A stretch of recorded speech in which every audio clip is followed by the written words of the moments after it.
Você já conheceu alguém incrível? Uma pessoa impressionante? Aquela pessoa que você pergunta, nossa, sabe cantar? Ianu, se simarake, solestaciue. Sabe pintar? Sabe desenhar? Sabe dirigir avião? A pessoa sabe. Rodrigo Hilbert. O cara fez a igreja que ele iria se casar. Quem faz a própria igreja pra casar, gente? Bom, se você quer saber a história de alguém impressionante que não é o Rodrigo Hilbert e que tá na Bíblia, fique com a gente para esse vídeo de hoje.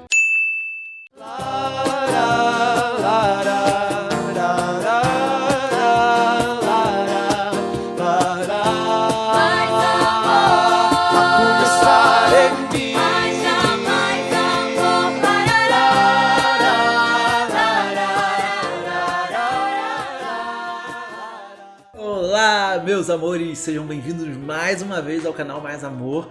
É um grande prazer que eles estejam aqui com a gente, né? Com certeza. Bom, vamos pedir para vocês mais uma vez, para quem ainda não se inscreveu, se inscrever aqui no canal, apertar o sininho de notificação e também seguir, comentar, passar para todo mundo, tá, gente? E pra gente estudar, hoje a gente vai usar um método chamado método biográfico. E que método é esse? É um método de estudo da biografia de personagens bíblicos. E é um método interessante, se você quiser tirar um tempo, estudar a Bíblia, fazer seu ano bíblico dessa forma, a gente baseou no livro chamado 12 Maneiras de Estudar a Bíblia Sozinho, que é de Rick Warren. Porém, a gente fez uma adaptação para que ficasse mais simples. E a gente vai pedir para vocês ficarem até o final do vídeo, óbvio, porque tem muito conteúdo, mas também porque a gente tem um presentinho para vocês no final. A gente vai liberar um PDF totalmente gratuito desse método de estudo para vocês. Maneiro, hein? Muito legal. E aí você vai poder fazer seus estudos de outros personagens bíblicos na sua casa. Para começar, né, a gente vai dividir em alguns tópicos. Primeiramente, vamos falar quem é esse personagem. Qual o nome deles é aqui? Bezalel. O que eu disse? Bezalel. E como é que é? Bezalel. Vocês já ouviram falar desse personagem bíblico? Em hebraico, o nome diz muito sobre a pessoa. Tanto é que a gente vai ver que na Bíblia, alguns personagens bíblicos tiveram seu nome mudado por Deus, né? Porque o nome não estava combinando muito com a pessoa. Você sabe qual é o significado do seu nome? Você, Isaac, sabe qual é o significado do seu nome? Claro que eu sei. A pessoa que ri. Tudo a ver com você. Na verdade, significa como Deus ri, né? Mas também significa filho da alegria. Tem algumas traduções diferentes, né? E o meu nome é Gleice, que é de origem francesa e vem da palavra glace, que significa literalmente igreja. Então, meu nome significa igreja, ou seja, eu sou o templo do Espírito Santo, tudo a ver comigo. E tem a ver aquela música também? Amazing Grace. Grace já tem a ver com graça. Entendi. Mas meu nome é Gleice. Tá tudo junto ali, né? Então, Bezalel, o que significa Bezalel? Debaixo da sombra de Deus. O El sempre tem alguma coisa a ver, alguma coisa relacionada com Deus, né? Sim. Então, sempre que você vê um nome na Bíblia que Terminando com El. Começando não adianta, né? Tem que terminar. Terminando com El. Tá ligado a Deus, né? Ligado a Deus. Emanuel, por exemplo. Deus conosco. Deus, né? Daniel. Deus é meu juiz. Zorobabel. Aí, calma. Se eu tiver um filho, eu quero colocar um nome que termina com El. Não. Vamos testar. Bezalel, meu filho, vem cá. Ó, ficou legal a sonoridade?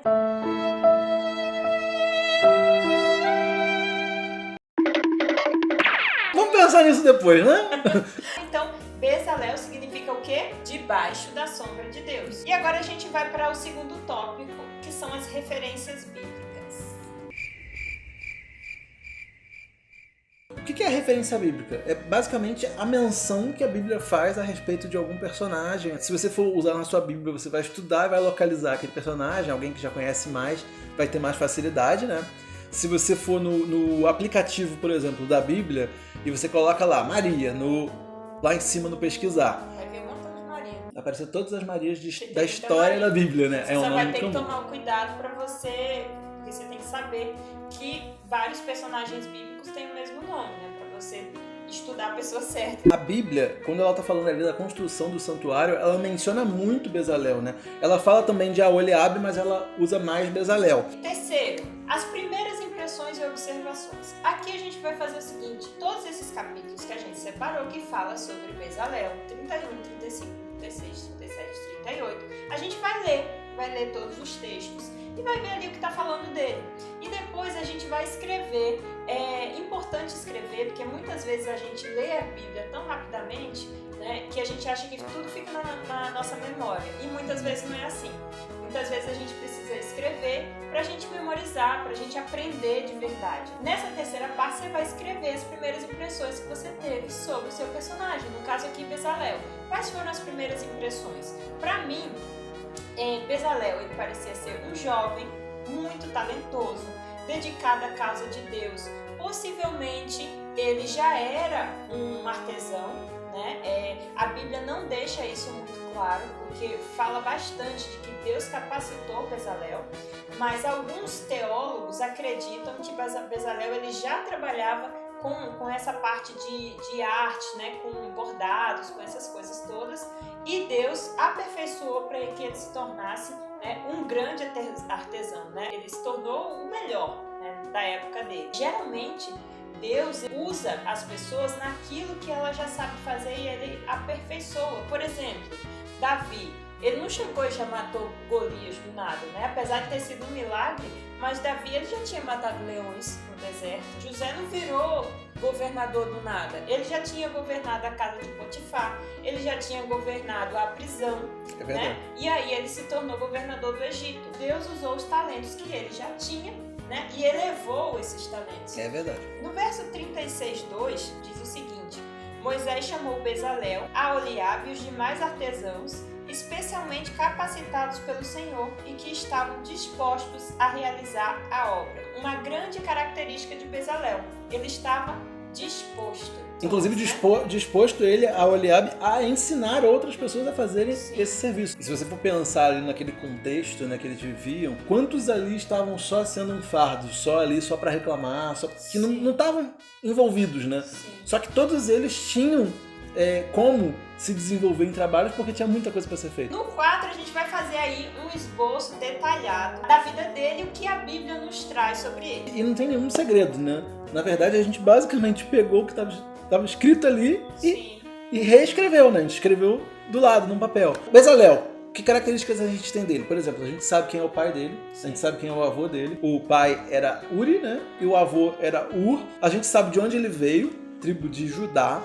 A gente sabe que ele foi escolhido por Deus para ser artesão-chefe de todo o santuário, que era o local que Deus habitaria. Então, eu acredito aí que a construção mais importante, ou uma das mais importantes da história do povo de Israel, né? E para construir isso, ele não só precisava ter todo esse talento, como ele precisava estar puro. Ninguém trabalhava na causa de Deus, na construção do santuário, se não tivesse, né, purificado e tivesse com seu coração entregue a Deus. Bezalel, ele ensinou o serviço, ele trabalhava em equipe, ele tinha um braço direito que sabia tanto quanto ele, né?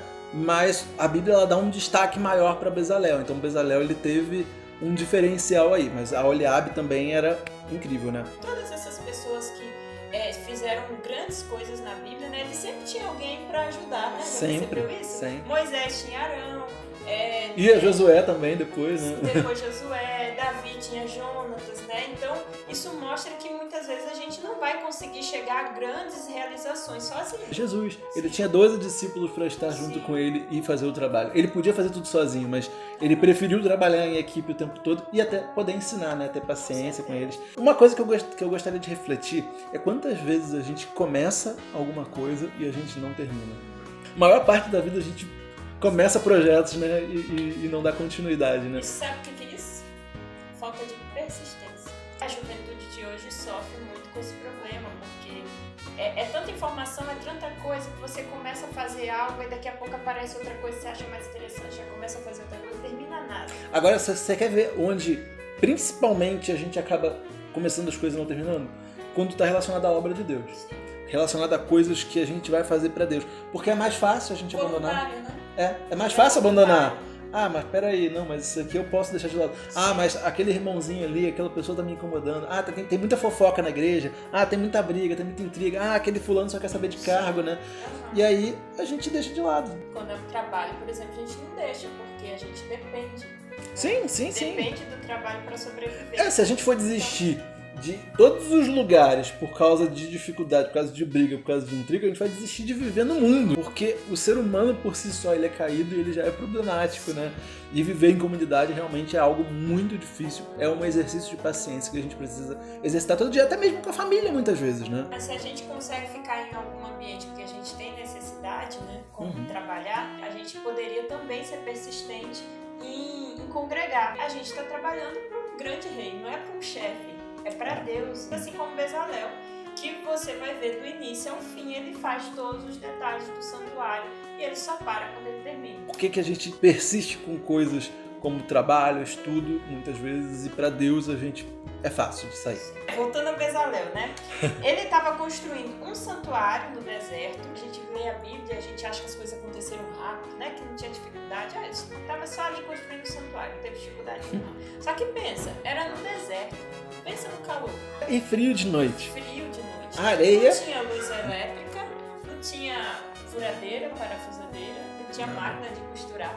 Era tudo à mão, era trabalho manual. Isso deve ter demorado muito. Eles se moviam o tempo todo, né? Viviam em tendas, então o tempo todo tinha que se locomover com todo aquele peso das coisas que eles construíam, né? Com certeza. Então, não adianta dizer, naquela época era mais fácil, não. Claro que na nossa época a gente tem outras dificuldades que eu acredito que está mais ligada a distrações que nos tiram do foco, mas em todo momento todos passam por dificuldades. Se alguns conseguem, né? Sim, sim. Significa que nós também podemos conseguir. Agora, olha que interessante as coisas que ele sabia fazer. Gravar, encravar pedras preciosas, entalhar madeira, perito em ouro, prata e bronze, mestre em todo o trabalho artístico, projetava, tecia e bordava linho fino. Ele era artesão e projetista. Essa era a especialidade dele. Um dia eu fiz uma estátua de argila. Então, cada um com os seus dons, né?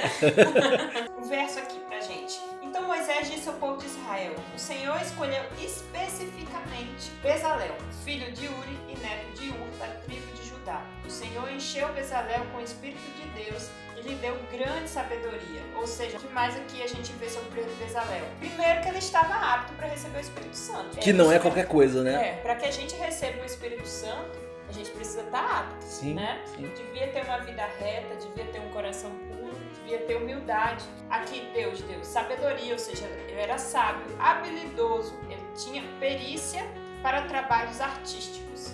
Ou seja, ele era minucioso, detalhista, né? Essas são as características. Isso aí é uma pessoa incrível.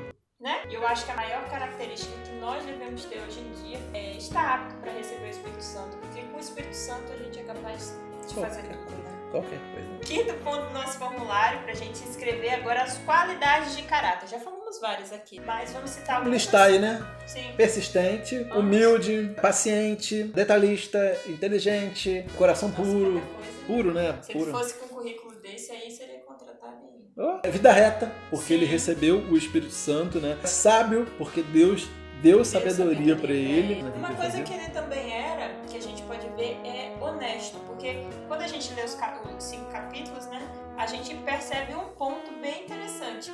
Quando chega um momento que já tem material, ouro, pedras preciosas, todo o material suficiente para construir o santuário, o que Bezalel faz? Na verdade, fala assim, Moisés, já temos tudo. Lembrem-se, esse ouro, essa prata, todo esse material era doação do povo. Em gratidão a Deus, levava isso para poder fazer o santuário. E chegou um ponto que ele já tinha um material demais. E Bezalel falou, Moisés, avisa pro povo que não precisa de mais material, não precisa trazer mais nada. Olha só o tamanho da honestidade da pessoa. Né? Uma outra característica que Bezalel tinha era a abnegação. Ele foi abnegado, porque ele abriu mão de fazer outras coisas. Eu imagino que tantas pessoas ali no meio do deserto não quiseram se comprometer porque podiam criar outras atividades para eles que não tinham comprometimento com Deus, né? Eles eram escravos, de repente eles passaram a ser livres. Bezalel pega mais trabalho para fazer, ele trabalhou a vida toda e ele pegou ainda mais trabalho para fazer. O 6º ponto do nosso formulário seria aplicação pessoal. Só que a gente vai pular esse ponto porque a gente vai falar isso no outro vídeo. Então não perca o próximo vídeo. Como a gente pode aplicar a história de Bezalel, o que a gente aprendeu com Bezalel na nossa vida. Então a gente vai pular o 7º, conceitos comunicáveis. Ou seja, o modo como a gente vai compartilhar o que a gente aprendeu com outras pessoas. Porque não adianta a gente aprender sobre a palavra de Deus e guardar só pra gente. Então peraí, a gente aqui estuda a Bíblia e aí a gente resolve comunicar para vocês através desses vídeos. Então o sétimo ponto é como eu vou comunicar o que eu aprendi e para quem. A nossa forma foi, a gente gravou um vídeo e está compartilhando com vocês. E agora vocês podem fazer o quê?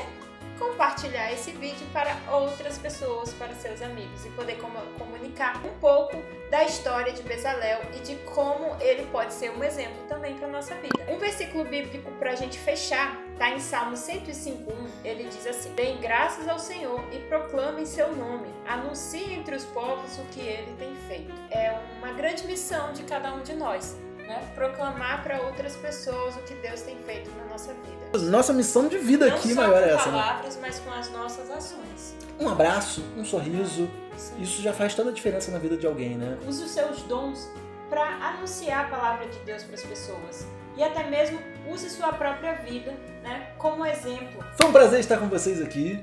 Se você não sabe qual é o seu dom, acredite, pelo menos o dom de abençoar uma pessoa, de orar por alguém, de abraçar, de sorrir, todo mundo pode ter esse dom. E através desses dons a gente pode comunicar o amor de Deus às pessoas. Use seus dons. Fiquem com Deus, até a próxima e tchau, tchau. Até o próximo vídeo. Não deixem